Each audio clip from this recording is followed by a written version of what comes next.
माने मनुष्य जो है वो बड़ा रईस हो जाए, बहुत पैसे वाला हो जाए, तो जरूरी नहीं है कि वो बड़ा शरीफ आदमी हो जाए। हो सकता है उससे बढ़ के दुष्ट कोई ना हो।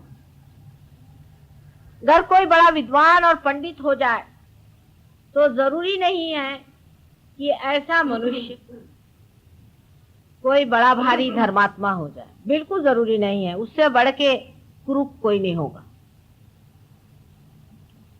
सुनते हैं जो माफिया वाले हैं, उनके जो साहबजादे हैं, उन्होंने ऑक्सफोर्ड यूनिवर्सिटी, कैम्ब्रिज यूनिवर्सिटी और जॉन हॉपकिन यूनिवर्सिटी सब जगह से एमए पास किया हुआ है।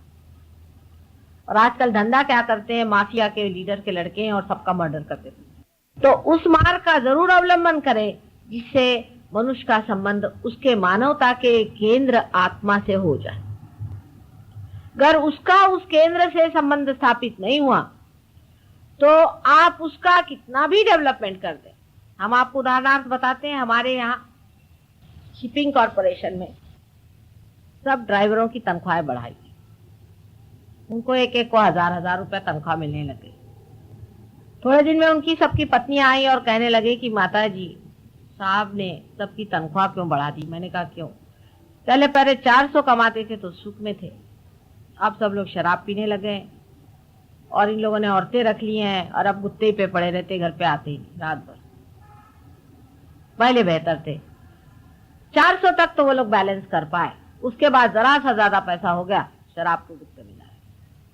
इसका मतलब बिल्कुल ही नहीं है कि उनको 400 ही दिया जाए, पर उनको वो बैलेंस दिया जाए जिसके कारण वो उस लक्ष्मी को संवार सके। नहीं तो पैसे वाले हो जाएंगे राक्षस, पर लक्ष्मीपति नहीं। इसका कनेक्शन हमारे अंदर से उस आत्म तत्व से जुटना चाहिए जिससे मानवता पनपती है।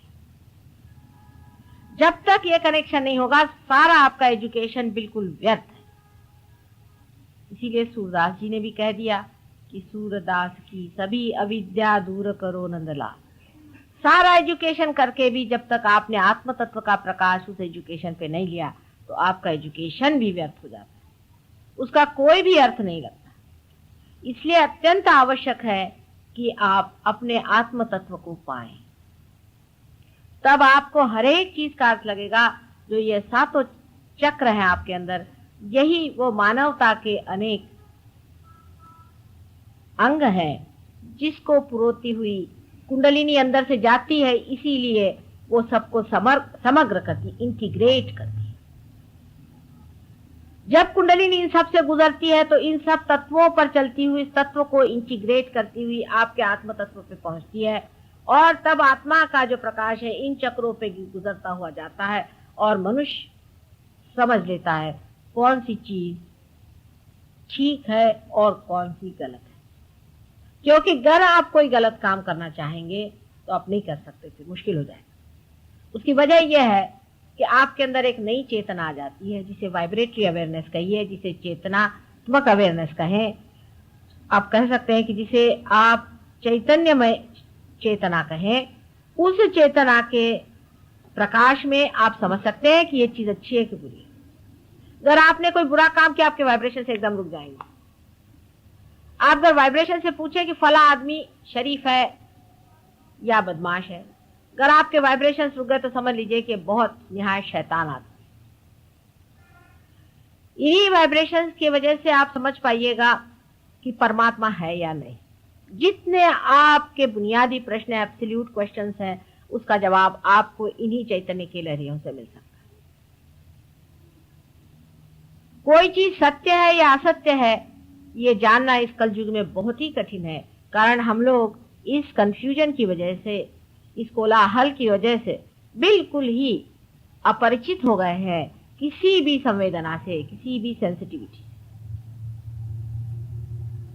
और इस वक्त कर ये सेंसिटिविटी जो सूक्ष्म और अति सूक्ष्म सेंसिटिविटी है, संवेदना है, जब आपके अंदर आ जाती है तो आपको चाहिए कि आप इसको जमाएं। कोई अगर चाहे कि थोड़ा सा हम करके माता जी क्यों नहीं हमारे अंदर हो जाता, तो बात, हाँ आपका कनेक्शन तो हम जोड़ देंगे, लेकिन अभी आपका ढीला ढाला कनेक्शन है, उसको ठीक से जमाना पड़ेगा। उसको सूक्ष्म साथ से जमाइए, अगर आपको अपने प्रति इज्जत हो, आप अगर इसको एक विशेष रूप से कोई चीज समझते हो, तो आप जरूर प्रयत्न करें। अगर आप अपने प्रति जागरूक नहीं हैं और आप अपने जीवन का कोई भी अर्थ नहीं समझते हैं और जीवन को आज तक आपने व्यर्थ ही किया और आगे भी आप व्यर्थ ही करना चाहते हैं, तब फिर सहयोग आपके लिए बिल्कुल व्यर्थ। आप आएंगे, यहाँ पार हो जाएंगे, लेकिन इसकी गहराई में आप नहीं उतर सकते। इसमें बैठना पड़ता है, इसकी बैठक होती है। अगर आप अपने जीवन का वास्तविक अर्थ इसमें बिठाना चाहते हैं, तो अपने सब सूत्रों पर आपको ठीक से व्यवस्थित रूप से पकड़ना चाहिए और उसमें निष्णात होना चाहिए, नहीं तो आपका आना जाना बेकार हो गया। जैसे कि किसी ने हाथ में सितार पकड़ ली और उसका झंकार कर दिया, तो क्या वो सितार में निष्णात तो नहीं है? लेकिन मनुष्य कलयुग में अपने जीवन के प्रति जागरूक नहीं है, उसको अपने प्रति सम्मान नहीं, वो अपना सम्मान नहीं कर पाता, उसको अपने प्रति प्रेम नहीं है, उसमें आत्मसम्मान नहीं है, तभी वो अपने जीवन के हर एक क्षण को व्यर्थ किए चला जा रहा है। अगर वो अपने अंदर जागरूक हो और सोचे कि मैं अपने जीवन को कहां बर्बाद कर रहा हूं, किस जगह मैं अपने जीवन को खराब किए दे रहा हूं, तो वो समझेगा कि अरे ये भी क्षण व्यर्थ गया, वो भी क्षण व्यर्थ गया, वो भी क्षण व्यर्थ गया। कोई ऐसा भी क्षण हो जहां कोई जीवंत हमारे अंदर शक्ति का प्रदर्शन हो या हमारे अंदर से जीवन शक्ति प्रकाशित।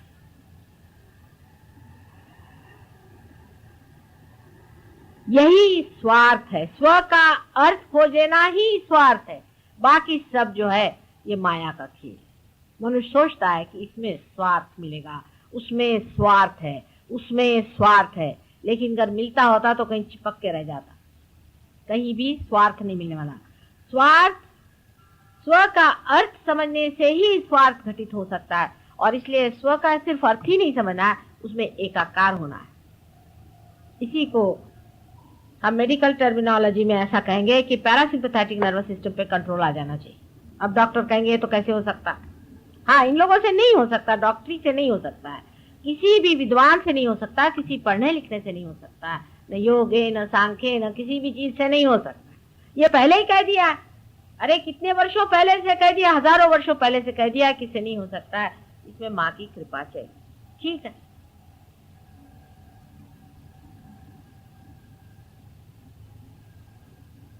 आप में से जो लोग यहाँ आए हैं, सभी लोग इसको पा सकते हैं, लेकिन हर एक इंसान नहीं पाएगा। ये भी बात मैं कहूँ, हर एक नहीं पाता। कल एक साहब आए, वो नहीं पाए तो बहुत मेरे पे बिगड़े। उन्होंने जाके बाहर तमाशा किया, चिल्लाने लगे कि ये सब झूठा प्रोपेगेंडा चल रहा है और ऐसा है और वैसा है। उन्होंने बड़े तूफान मचा दिए। जब वो आए थे तभी मैंने उनको पहले अपने पास बुलाया। मैंने कहा बेटे तुम यहाँ आओ। एक तो उनको कोई बीमारी है गंदी अंदर में, और उनके अंदर में भूत बाधा भी काफी थी। तो पहले मैंने बुला के उनसे कहा तुम ठंडे बैठे रहना जरा, नहीं तो परेशान हो जाओ। लेकिन वो विचलित हो गए और बहुत चिल्लाना चीखना शुरू कर। कुंडलिनी, बहुत लोगों का कहना है कि जागरूक होती है तो कूदना पड़ता है और नाचना पड़ता है और फलाना होता है, ढिकाना होता है। जो चीज आप कर सकते हैं वो कुंडलिनी नहीं हो सकती। सीधा हिसाब, आप नाच सकते हैं आप चाहे तो। एक आदमी है वो नाच रहा है, समझ लीजिए अपने आप से नाच रहा है, किसी वजह से भी नाच रहा है, तो आप कैसे जानिएगा कि ये कुंडलिनी है? क्योंकि कोई भी आदमी नाच सकता है, सीधा हिसाब है। कोई आदमी चिल्ला रहा है, कोई भी आदमी, दूसरा भी आदमी चिल्ला सकता है, चाहे उसकी कुंडलिनी जागृत हो चाहे नहीं। ये तो सभी कुछ आप कर सकते हैं।